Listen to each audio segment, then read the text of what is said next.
नमस्कार। एस्ट्रो भारती में आपका स्वागत है।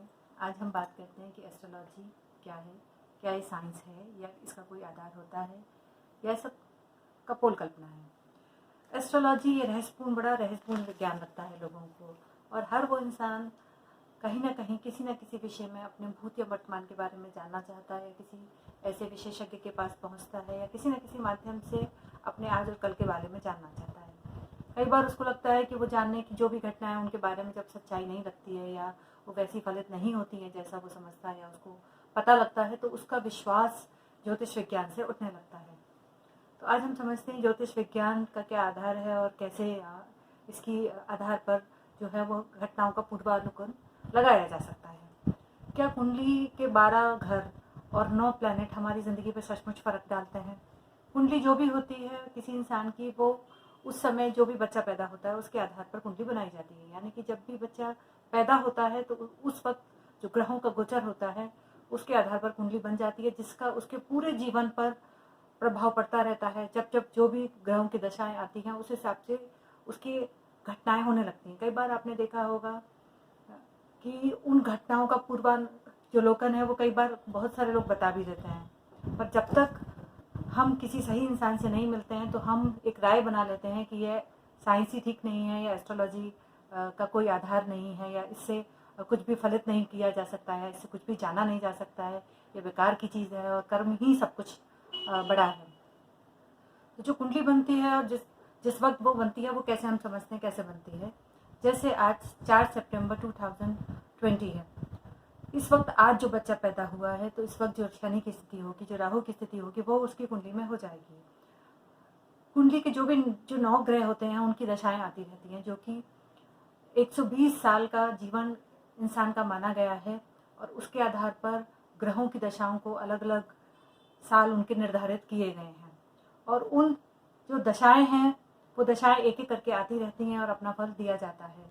ज्योतिषी का जो भी आधार होता है, जब हमें सही नहीं लगता हम उनकी घटनाओं को और उसको जब गलत ठहराते हैं, तो एक बात समझ लीजिए कि हमारा जितना भी ज्ञान होता है वो समय काल और परिस्थितियों के हिसाब से होता है। जब दूरबीन की संरचना नहीं हुई, उसकी खोज नहीं हुई थी, जब गैलीलियो ने नहीं की थी, तो यूरोप में एक समय मान्यता थी कि पृथ्वी के चारों ओर सूर्य चक्कर लगाता है। जब दूरबीन की खोज हो गई और साइंस ने प्रगति की तो पता चला कि पृथ्वी सूरज के चक्कर चलाती है और साथ लगाती है और अपनी एक्सेस पर भी घूमती है। तो इसीलिए हम किसी चीज़ के जानकार नहीं है, इसका मतलब ये नहीं है कि वह साइंस गलत है। तो देश काल परिस्थिति के हिसाब से हमारा ज्ञान घटता या बढ़ता है, हमें उसकी जानकारी होती है। तो किसी भी चीज़ के बारे में कोई राय बना लेने से वो चीज़ें गलत नहीं हो जाती हैं, वो साइंस गलत नहीं हो जाती है, वो ज्ञान बेकार नहीं हो जाता है। अब आप समझिए कि जो ग्रह होते हैं वो हमारे ऊपर किस तरीके से फर्क या असर डालते हैं। जो भी ग्रह होते हैं वो आकाशीय पिंड हैं, मिनरल से बने हैं, गैस से बने हैं, ये साबित हो चुका है। साइंस ने अलग अलग ग्रहों की ऊपर जो जर्नी की है, जो यान भेजे हैं, जो शटल भेजी हैं, उनसे हमें काफ़ी कुछ चीज़ें पता लग गई हैं और बहुत कुछ खोज होनी बाकी है। पर आपको नहीं लगता कि कितनी आश्चर्य की बात है कि हमारे वैदिक काल में, वैदिक साइंस में या एस्ट्रोलॉजी में हमारे वैज्ञानिक, हमारे गुरु, हमारे ऋषि पहले से ये बात जानते थे कि किस ग्रह पे कौन सा मिनरल है। उनकी खोज कितनी बड़ी थी, उनकी साइंस कितनी बड़ी थी, उन्होंने कितना उसका अध्ययन किया, हज़ारों साल पहले ही कर लिया था कि उसके आधार पर उन्होंने कुंडली बनाने की कोशिश की और उससे एक साइंस जो है वो बना पाए। तो जो भी ग्रह हैं उनमें कुछ मिनरल्स होते हैं, और इसी तरीके से ये साबित हो चुका है कि हमारा जो शरीर है वो भी बहुत सारे मिनरल से बना हुआ है, और वो मिनरल का उन ग्रहों से कोई ना कोई संबंध स्थापित करके ज्योतिषी शास्त्र की रचना हुई है। तो जब भी किसी इंसान की दशा चलती है, सपोज उसकी चंद्रमा की दशा चल रही है, तो उसके शरीर में जो जल तत्व होता है उसका रिएक्शन बढ़ जाता है, उसके इमोशंस बढ़ जाता है, उसको बात बात पे गुस्सा आने लगेगा या वो खुश रहने लगता है। तो ये चंद्रमा की उसकी कुंडली में कैसी स्थिति है, उसके सापेक्ष किस तरह की चंद्रमा का गोचर हो रहा है। जैसे कि आप जानते हैं कि चंद्रमा घटता है और बढ़ता है, पूर्णिमासी तक 1 से 15 दिन में वो बढ़ता है और उसके बाद वो घटता है। ज्वार भाटे की घटना है, कोई नई नहीं है कुंडली या लोग जानने के लिए। तो इसी तरीके से इंसान का मूड भी बदलता है। जब बृहस्पति की दशा आती है तो इंसान के अंदर इच्छा होने लगती है कि वो अपने ज्ञान को बढ़ाए। इसी तरह की राहु की जो घटनाएं आती हैं तब इंसान को ऐसा लगता है कुछ ना कुछ उसके परिस्थितियाँ बदलने लगती हैं। या तो राहु की दशा बहुत अच्छी जाती है तो उसको आश्चर्यजनक रूप से उसकी प्रगति होने लगती है, या उसके रास्ते में कुछ रुकावटें आने लगती हैं। ये कुंडली में कोई भी ग्रह किस स्थिति में कहाँ पर बैठा है, इस बात से हमें पता चलता है। आज भारतीय जो भी घर हैं उन सभी क्या मान्यता है, किसी बच्चे को सर्दी जुकाम रहती है तो उसका चंद्रमा खराब है, ऐसा आपने सुना होगा। इसका क्या मतलब है, समझिए इस बात को कि किसी भी बच्चे का चंद्रमा खराब है तो उसकी माँ को मोती की भस्म दी जाती है, तो उस बच्चे की तबीयत पर असर पड़ने लगता है। उस बच्चे को मोती पहना दिया जाता है, उस बच्चे को चांदी का चंद्रमा पहना दिया जाता है। किसी भी बच्चे का सूर्य ठीक नहीं है या बृहस्पति ठीक नहीं है तो उस बच्चे का पेट खराब हो जाता है। जिन बच्चों की कुंडली में बृहस्पति अच्छा नहीं होता वो बचपन से लिवर की समस्या से पीड़ित होते हैं।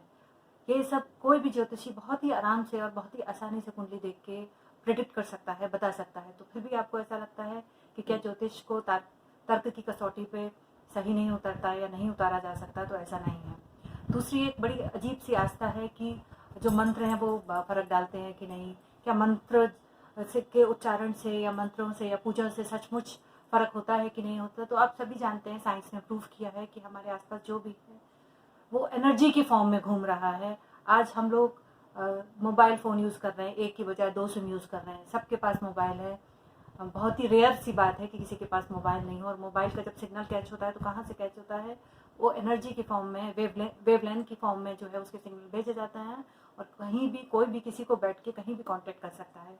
इसी तरह से हमारे प्लैनेट, हमारे शरीर की भी एक एनर्जी होती है और उस एनर्जी को प्लैनेट की एनर्जी के संग हम तारतम्य में बिठा दें, यदि वो तारतम्य में बिगड़ा हुआ हो तो उस तरह की बीमारियां इंसान को होने लगती हैं। उस एनर्जी यदि वो खराब हो जाए तो वो एनर्जी खराब हमारे शरीर पर असर डालती है। जैसे कि हमें गर्मी में जाते हैं तो हमें गर्मी का अनुभव होता है, सर्दी में जाते हैं तो हमें सर्दी का अनुभव होता है।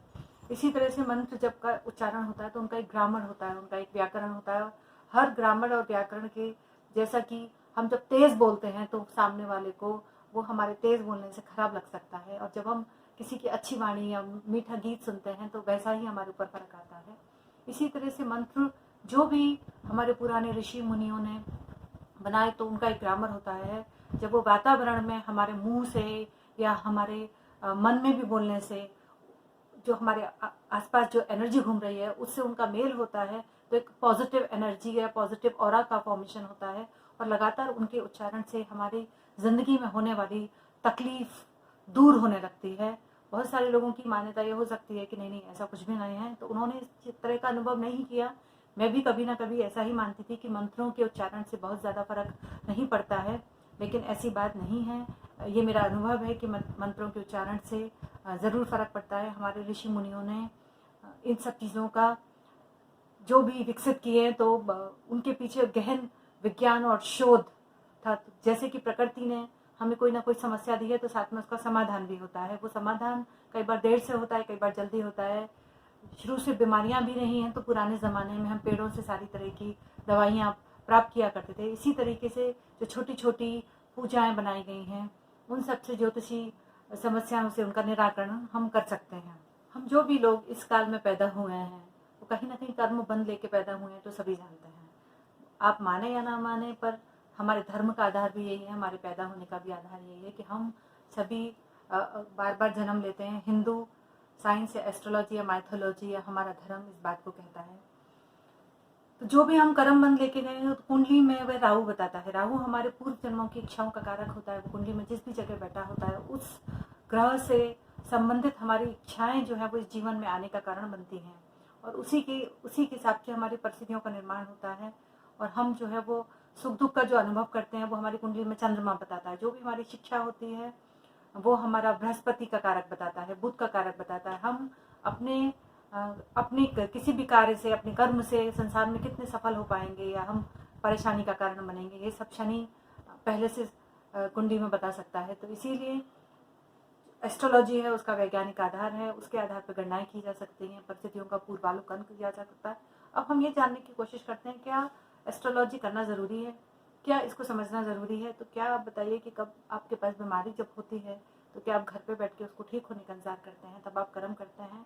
आपकी जो भी जानकारी होती है काढ़ा पीने की, दवाई पीने की, तो आप घर में पीते हैं। और यदि आपकी समस्या गंभीर होती है तो आप डॉक्टर के पास जाते हैं। मैं आपको बिल्कुल ये नहीं कह रही कि आपको कोई तकलीफ है तो आप एस्ट्रोलॉजर के पास जाइए, लेकिन कोई भी समस्या है तो उसको आप खुद समझने की कोशिश कीजिए और ये विश्वास कीजिए कि यदि हम अपने ग्रहों को ठीक कर लें तो हमारी जीवन में आने वाली समस्याएं भी ठीक हो जाती हैं। अब ग्रहों को ठीक करने के लिए कोई ज़रूरी नहीं है कि आप एस्ट्रोलॉजर के पास जाएं, उसके बहुत सारे तरीके हैं। एस्ट्रोलॉजी मेडिकल साइंस भी है। यदि हम अपना खाना पीना ठीक करते हैं तो हमारे ग्रह ठीक होने लगते हैं। हम अपनी सोच ठीक करते हैं तो भी हमारे ग्रह ठीक होने लगते हैं। और उसके लिए हमें पता होना चाहिए कि हमारा ग्रह कौन सा खराब है। अब वो पॉजिटिव एनर्जी और पॉजिटिव सोच के बारे में तो सब योग और साइंस बताते हैं, तो सभी चीज़ें आपस में इंटरकनेक्ट हैं। आशा है कि आज के मेरे जो भी वीडियो है उसमें संक्षेप में मैं आपको एस्ट्रोलॉजी के बारे में बता पाई। हमारी वैदिक साइंस या वैदिक एस्ट्रोलॉजी या ज्योतिषी कितनी पुरानी साइंस है और कितनी वैज्ञानिक तथ्यों पर आधारित है, इसका प्रमाण आपको आगे जो चीज़ें होंगी उसमें मैं दिलाने की कोशिश करूँगी। जैसे कल ग्रह बदले हैं, तो कल बुध बदला है, शुक्र बदला है, तो बहुत सारे ऐसे लोग होंगे जिन्होंने कल अपने जीवन में यानी कि 3 सितंबर को कुछ ना कुछ उनकी ज़िंदगी में ऐसा हुआ होगा कि उनको अच्छे अनुभव या खराब अनुभव हुए होंगे। आज भी कुछ ऐसे लोग हुए होंगे जैसे कि शुक्र बदला है, तो उनकी ज़िंदगी में कुछ ना कुछ अलग अनुभव हुए होंगे। तो यही जब भी प्लैनेट बदलते हैं तो कुछ ऐसी घटनाओं को लेके आते हैं जिसको भी जानकारी होती है। उसको पता होता है कि जब ग्रह बदल रहे हैं तो कुछ ना कुछ घटनाएं होंगी। जिनको जानकारी नहीं होती है उनको नहीं पता लगता है और वो अपनी परिस्थितियों को या अपनी किस्मत को दोष देने लगते हैं। जिनके संग अच्छा होता है उन्हें पता नहीं चलता है अच्छा क्यों हो रहा है। लेकिन वाकई ज्योतिषी का और एस्ट्रोलॉजी का एक वैज्ञानिक आधार है। प्लैनेट के बदलते ही हमारे शरीर पर, हमारे मन पर उसका प्रभाव पड़ता है और घटनाओं का क्रम ग्रहों के हिसाब से बनने लगता है। धन्यवाद।